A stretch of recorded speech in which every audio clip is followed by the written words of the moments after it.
Yes, Marvel actually did manage to cook this time. The secret? Some B-list Avengers, a bipolar Superman, and the movie Inside Out. I don't want to say anything too crazy here, like this movie is gonna get an Oscar or something, but in a long time, this is the first Marvel movie that is different. I don't know about you, honestly, I have stopped watching Marvel movies after Endgame because they were just doing the same thing again and again and again, so I didn't expect myself to watch Marvel movies anytime soon. However, after hearing so many good reviews, I was like, why not? Why not? And it was worth it. Let me tell you why. First of all, they managed to decrease the stakes. I was so fed up with this intergalactic, world-destroying, everyone's gonna die thing that it's incredible. Because after a while, you cannot increase the stakes. Like, after beating Thanos and saving the whole universe, who's gonna be the next impossible opponent? The Chinese in ping pong? Koreans in League of Legends? One Punch Man?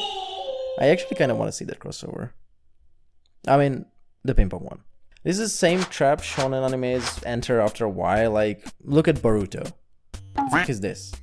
Nevertheless, I think this change was actually a crucial thing to do, for the simple reason that now that the characters are much less powerful, they are actually kind of relatable, which opens new narratives finally. I particularly like that this movie didn't shy away from exploring darker subjects like loneliness, depression, abandonment, which actually made me reflect on the number of movies Disney has actually butchered because they just kept milking the same old formula that it literally almost cost them their entire franchise. But in this movie they actually managed to hit the tones right. It was serious when it needed to be serious, but was light enough that you never really felt that it was too overwhelming.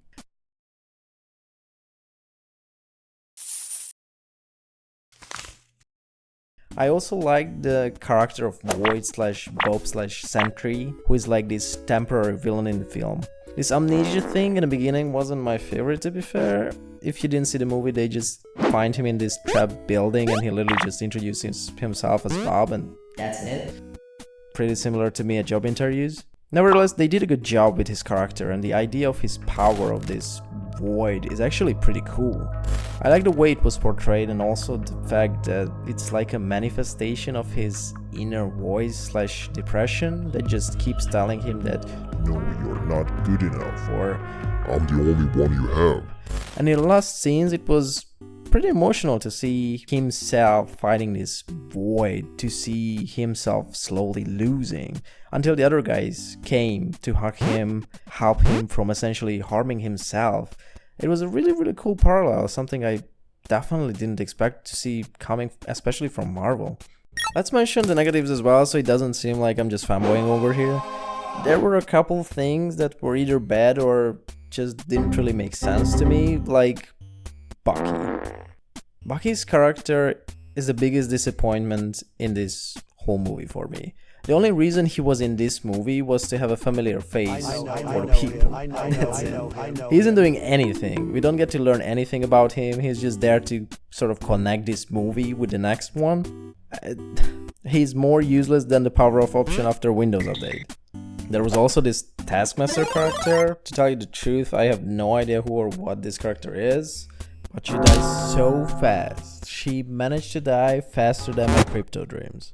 Now riddle me this. Why is she on all the fucking posters if she dies before the Thunderbolts team is even formed? Why all this clickbait for no reason? Well, interestingly, one of the writers said that in the final draft of his script, Taskmaster survives for the entire movie. So that's actually a bit surprising and shows that it wasn't really the plan from the beginning, I guess. Anyway, to sum it up, Thunderbolts is like fresh air in a far-field room. Feels good. So if you want to have a good time for your money, I actually recommend it. Go. It's pretty alright. Hopefully Marvel keeps these writers and directors, and most importantly the balls to write stuff like this as well from time to time, because they should do more of this. What you should keep is the good habit of pressing the like and the subscribe button.